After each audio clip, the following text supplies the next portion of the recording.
Bismillahirrahmanirrahim. Wassalatu wassalamu ala Rasulil Kareem. Assalamu alaikum and welcome to Fiqh al-Muamalat online course. And today is a continuation of the discussions on the prohibitions of Sharia and Islamic finance. And we are still in the Gharar as one of the prohibitions.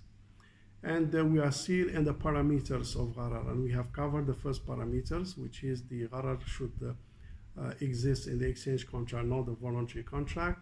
And we have covered also the second parameters, whereby we are talking about the excessive Gharar. Hence, Sharia tolerates the medium and lower Gharar. And today is discussions on the third parameter. And the third parameter is basically talking that the Jahala or the Gharar should be related to the primary object of the contract. So if it is related to the primary objects of the contract, so basically it will be impact the validity of the contract, not otherwise. And here there is a legal maxims basically that govern this, that says يُغْتَفَرُ فِي التَّابِعِ مَا لَا يُغْتَفَرُ فِي الْمَتْبُوعِ, which means there is a follower and there is a followed. So the Sharia says that forgiveness and tolerance will be granted to the followers, and forgiveness and tolerance cannot be granted to the followed. So that's the legal maxis, which may have some kind of example, like the example that we give previously, whereby if you want to buy fruits, for example, of a tree, so you cannot buy it unless the fruits are ripe, unless the fruits are ready, unless the fruits are perfect. So you buy once the fruits are ready for harvest, but you cannot buy and wait for quite some times until the readiness and the perfection of the fruits. That one is not allowed because the Gharar that exists. So two options you have: either you buy before the perfections and you proceed with the cutting and the harvest for whatever reason you want, or you wait until the perfections are very clear to the perfections and the readiness of the fruits.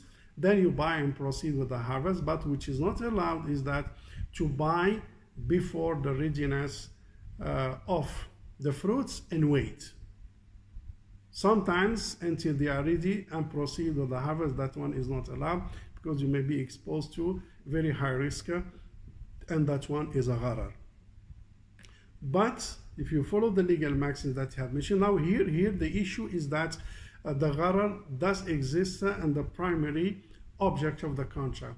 But if you put the equations on the opposite side, then you buy the tree, not the fruits.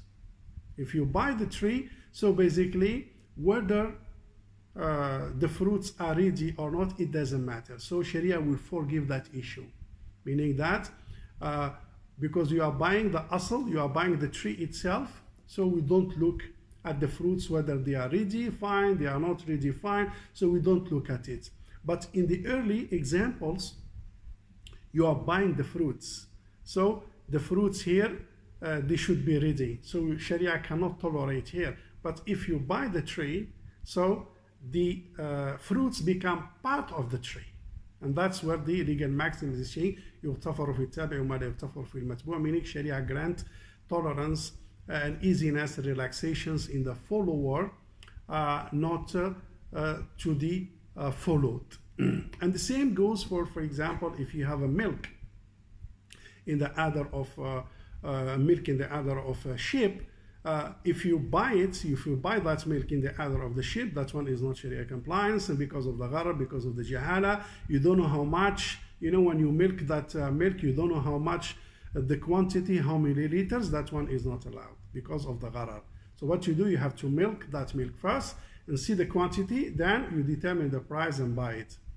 But buying in the udder of the sheep is not allowed. But if you buy the sheep, So Sharia will not look at the milk in the adder. So that one will be forgiven because it become part of the asl, part of the principle, and the legal maxims come back again. يغتفر في التابع ما لا يغتفر في المتبوع, meaning Sharia give or grant relaxation and flexibility and easiness in the followers, not to the follow.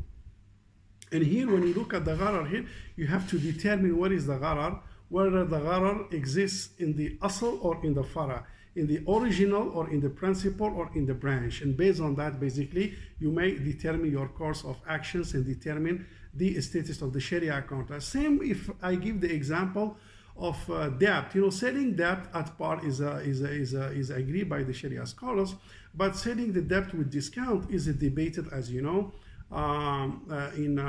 in Sharia, and there are different views among the Sharia scholars. And the stand of the International Fiqh Academy and IOFI basically is not allowed to sell debt through discount unless it is done via other mode of means, such as, for example, commodity murabaha. Others, like for example Security Commission of Malaysia, allowed it, the discount, and there are debates and of course the different evidences. This is not basically the time to discuss that, but the example given is that if you sell debt with discount, it is disputed, right?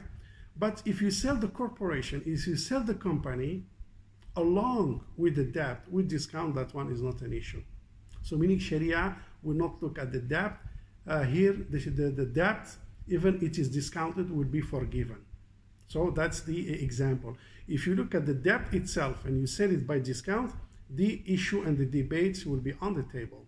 But if you sell the company along with its debt with discount, that one is not debated. Again, because here we are looking at the entire what's so-called asl. We are talking about the company, and basically the debt here is part of it. The same goes to the other example and similar example. So when we look at the issue, we have to determine where is the gharar exist, where the gharar does exist, and whether it is in the asl or in the fara, whether it is in the tabi or al-matbu', whether it is in the follower or to the follow, in order to determine the status of the Sharia compliance of the contract and assess whether that gharar will impact the validity of the contract or not. We'll stop here and see you inshallah in the last parameters of the gharar in the coming session. Bi'idhnillah. Wassalamu alaikum wa rahmatullahi ta'ala wa barakatuh.